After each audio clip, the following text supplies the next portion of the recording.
Hello বন্ধুরা, আমি অনির্বাণ, তোমাদের friendly gardener and welcome back to another video. তো বৃষ্টি প্রায় প্রতিদিনই হচ্ছে, কম বেশি। আর কোথাও তুমুল ঝড় হচ্ছে, কোথাও হালকা ঝড় হচ্ছে, কোথায় শুধু গুড়ি গুড়ি বৃষ্টি হচ্ছে। কালকে ভালোই বেশ বৃষ্টি হলো। আর বর্ষা নিয়ে ইদানিং তোমরা অনেক রকমের ভিডিও আমার চ্যানেলে দেখছো, বিভিন্ন রকমের ভিডিও তোমাদের যাতে বর্ষায় কোনো রকম অসুবিধা না হয় সেই ব্যবস্থা করছি। তো অনেক রকম ভিডিও মাথায় আসে, আর এইরকম অনেক রকমের ভিডিওর মধ্যে আজকে যে ভিডিওটা তোমরা দেখতে চলেছো সেটা হচ্ছে, এতক্ষণ থাম্বনেল টাইটেল দেখেই নিয়েছো যে বর্ষা বা বর্ষাকাল নিয়ে বাগানীদের মধ্যে ভুল ধারণা। যে ভুল ধারণাগুলো আমি আজকে তোমাদের বলবো, কোনটা ঠিক কোনটা বেঠিক। মানে কিছু কিছু এমন জিনিস আছে যেগুলো মানে কে চালু করেছে ভগবানই জানে, এগুলো দিনের পর দিন মানুষজন ওটাই মেনে আসছে। তো আজকে তোমাদের সবটা বলবো, সঙ্গে থাকো। একটা বেশ ইন্টারেস্টিং অন্যরকম ভিডিও হতে চলেছে। ভিডিওটা যদি ভালো লাগে অবশ্যই ভিডিওটা লাইক করো, আর চ্যানেলে যদি নতুন হয়ে থাকো চ্যানেলটা সাবস্ক্রাইব করতে ভুলো না, ঠিক আছে? তো চলো শুরু করা যাক আজকে ভিডিও। বর্ষার মধ্যে একটা অনেকের ধারণা যে বর্ষাকালে গাছে জল দিতে হয় না, ঠিক আছে? হ্যাঁ, অবশ্যই গাছে জল কেন দিতে হবে মাটি যদি ভেজা থাকে? কিন্তু এখানে একটা কিন্তু আছে। বৃষ্টির যে জল, সেই জলটা কিন্তু নর্মাল জলের থেকে অনেক তাড়াতাড়ি ইভাপুরেট হয়ে যায়, অনেক তাড়াতাড়ি সেটা কিন্তু বাষ্পীভূত হয়ে যায়। এটা কিন্তু আমার বানানো কথা না, এটা একদম পরীক্ষিত সত্য, ঠিক আছে? তোমরা যারা অনেক দিন ধরে বাগান করছো তারা তো জিনিসটা জানো, কিন্তু যারা নতুন বাগানি বা সবে সবে যারা বাগান শুরু করে তারা হয়তো জিনিসটা নিয়ে অতটা অবগত না। বর্ষাকালে দেখবে বা এখনও যদি তোমরা দেখো যে ভালো ঝেপে বৃষ্টি হয়েছে, কিন্তু একদিন দুদিনের মধ্যেই দেখবে কীরকম ড্রাই হয়ে যায়। এবার এখানে একটা ব্যাপার আছে। ব্যাপারটা হচ্ছে তোমাদের মাটি যদি ওয়েল ড্রেন থাকে, তোমাদের মাটি যদি সফট থাকে, ঝুরঝুরে থাকে, তাহলে খুব তাড়াতাড়ি মাটির মধ্যে দিয়ে কিন্তু বায়ু চলাচল করতে পারবে। ফলে মাটির ভেতরে যে জলটা আছে সেই জলটা কিন্তু খুব তাড়াতাড়ি শুকিয়ে যাবে। আর এটাই উচিত যে বৃষ্টি হলো, তারপর এক দুদিনের মধ্যে মাটিটা ড্রাই হয়ে গেল, তাহলে জানবে যে তোমার মাটি খুব ভালো বানানো আছে, মাটিটা খুব ভালো। কিন্তু এ বৃষ্টি হয়ে গেছে একদিন দুদিন তিন দিন, তারপরেও দেখছো তোমার মাটিটা সগি হয়ে আছে, বা টপ সয়েলটা হয়তো শুকিয়ে গেছে কিন্তু ভেতরে কিন্তু ভেজা আছে। তখন বুঝতে হবে যে মাটিটায় তোমার কিছু গন্ডগোল আছে, তো এই মাটিতে এখন জল দেওয়া যাবে না। কিন্তু যদি দেখো যে টপ সয়েলও শুকিয়ে গেছে, ভেতরেও শুকিয়ে গেছে, সেটা তুমি গাছ দেখলে বুঝতে পারবে, গাছের বিহেভিয়ার দেখলে বুঝতে পারবে যে হ্যাঁ, গাছে কিন্তু একটা জলও কষ্ট শুরু হয়েছে। তখন গিয়ে কিন্তু তোমাদের জলটা অবশ্যই দিতে হবে, বোঝা গেছে? আর এই সময় তো প্রচুর জল মানে আকাশ থেকে ঝরে ঝরে পড়ছে। সেই জলের মানে প্রচুর গুণাগুলি, প্রচুর বৈশিষ্ট্য আছে, যেটা নিয়ে এর আগে আমি ভিডিও করেছি। যদি কেউ মনে করো যে আমি ওই জল হোল্ড করে রাখবো, হোল্ড করে গাছে দেবো, সেটাও কিন্তু তোমরা করতে পারো। এবার এইখানে আরেকটা যে সাবধান বার্তা তোমাদের দিয়ে দিচ্ছি, সেটা হচ্ছে বর্ষাকালে প্রচুর জল এদিক ওদিক সেদিক কিন্তু জমবে, ঠিক আছে? টবে, খুঁড়িতে, বাটিতে জমবে। এবার সেই জিনিসগুলো কিন্তু আমাদের দেখতে হবে যাতে জলটা একদম জমে না থাকে, সেখানে যাতে মশার লার্ভা যাতে বংশবিস্তার না করতে পারে। আর একবার যদি সেটা হয় জানো, সেখান থেকে একটা ডেঙ্গু হওয়ার আশঙ্কা থাকবে, ডেঙ্গু হতে পারে। তো সেটা আমাদের জন্য খুবই খারাপ। তো জল আমরা প্রিজার্ভ করব অবশ্যই, বৃষ্টির জল খুবই মূল্যবান, কিন্তু বাগানের কোনায় কোনায় যাতে জল যত্রতত্র যাতে জমে না থাকে, সেখানে মশার লার্ভা যাতে জন্ম নিতে না পারে, সেইটাও কিন্তু আমাদের দেখতে হবে। মানে বাগান করতে গিয়ে গন্ডগোল হয়ে এমন গন্ডগোল হয়ে গেল, বাড়ির সবাই ডেঙ্গু হয়ে গেল, এটা কিন্তু করা যাবে না, বোঝা গেছে? অবশ্যই কিন্তু মাথায় রাখবে।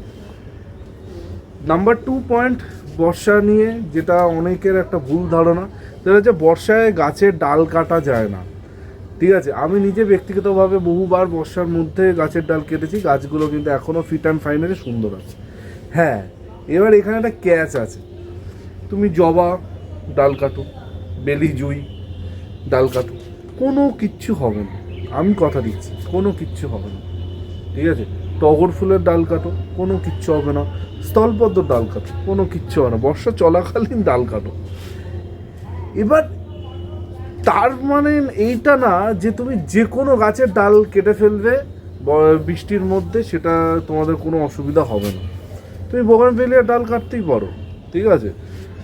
যদি সেন্সিটিভ ভ্যারাইটি বোগানভেলিয়া না হয়, দেশি বোগানভেলিয়া হয়, চোখ বন্ধ করে ডাল কাটো, কোনো কিচ্ছু হবে না, আমি বলছি কোনো কিচ্ছু হবে না।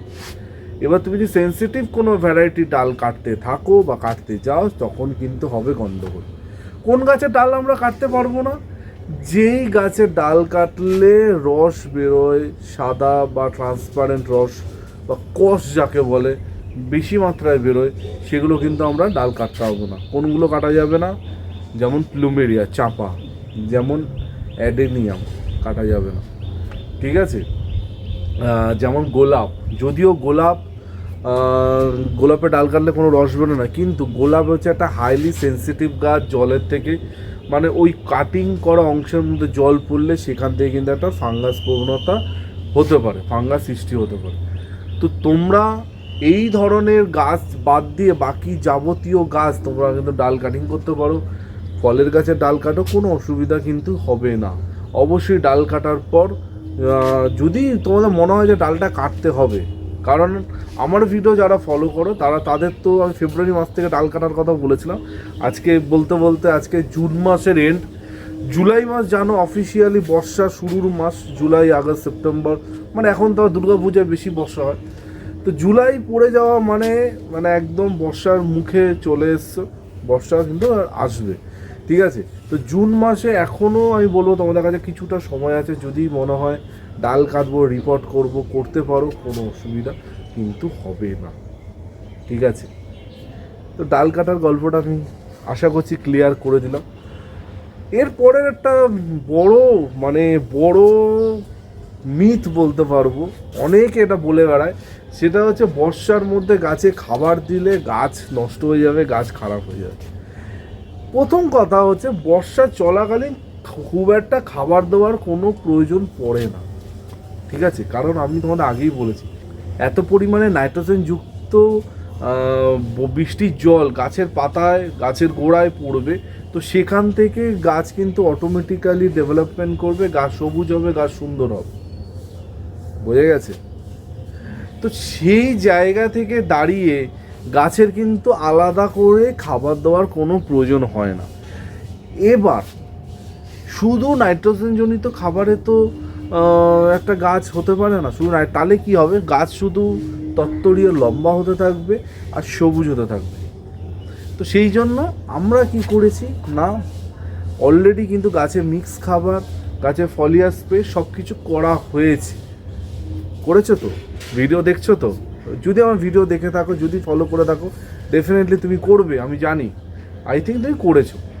এবার কিছু বন্ধুরা সব সময় থাকে যারা যেই সময় যেটা করা সেই সময় সেটা করে না, তারপরে তাদের মনে পড়ে, ঠিক আছে। এরকম বন্ধু সবসময় থাকে, আমি তাদের দোষ দিচ্ছি না, বিভিন্ন কারণবশত সেটা হতে পারে। তো তাদের আমি বলবো যে চিন্তা করার কোনো কারণ নেই, বর্ষা চলাকালীনও গাছে খাবার দেওয়া যায়, ঠিক আছে। কি খাবার দেওয়া যাবে?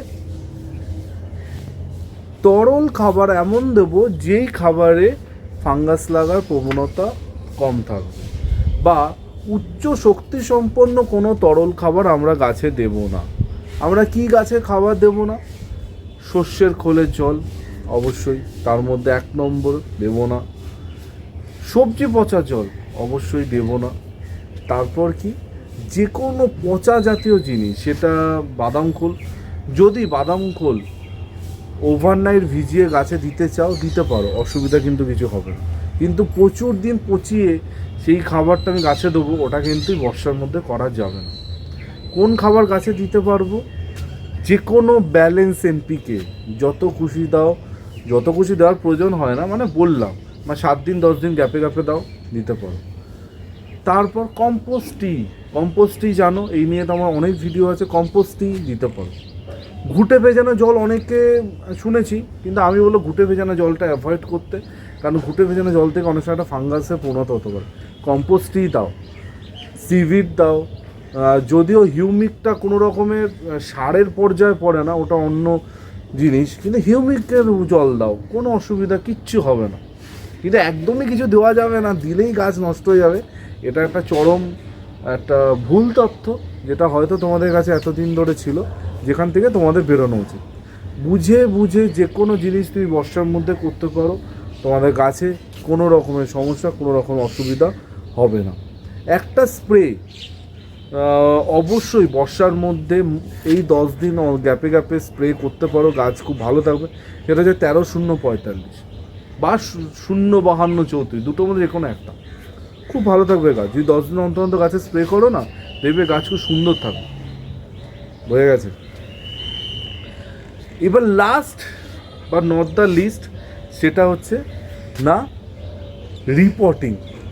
একটা অনেক বড় একটা মিথ আছে যে বর্ষার মধ্যে রিপোর্টিং করলে গাছ খারাপ হয়ে যায়, গাছ নষ্ট হয়ে যায়। প্রথম কথা হচ্ছে, বর্ষার মধ্যে রিপোর্টিং করার তোমার প্রয়োজন আসবে কেন?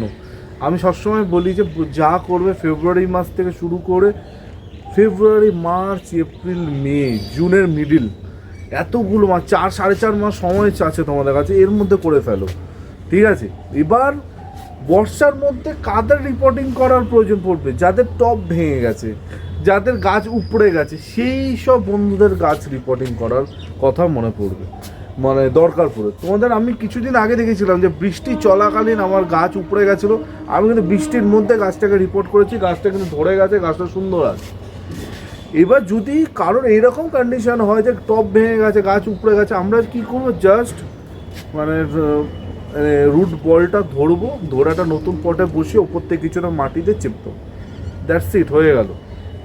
বর্ষাকালে কেন বারণ করা হয় তার অন্যতম কারণ হচ্ছে যে রুটে যদি কোনো রকম আঘাত লাগে, রুটটা যদি ক্ষতিগ্রস্ত হয়, তার মধ্যে যদি জল পড়ে, তো সেইখান থেকে তোমাদের গাছে একটা সমস্যা হতে পারে, একটা ফাঙ্গাস, একটা যা হয় আর কি হতে পারে। এবার তুমি যদি জাস্ট টপ থেকে রুট বলটা তুলে একটা বড় জায়গায় বসালে, মাটি দিয়ে ঢেকে দিলে, এইরকম যদি তুমি করো, কোনো দিনও তোমার বর্ষায় কিচ্ছু হবে না, কোনো সমস্যা হবে না, আমি বলছি।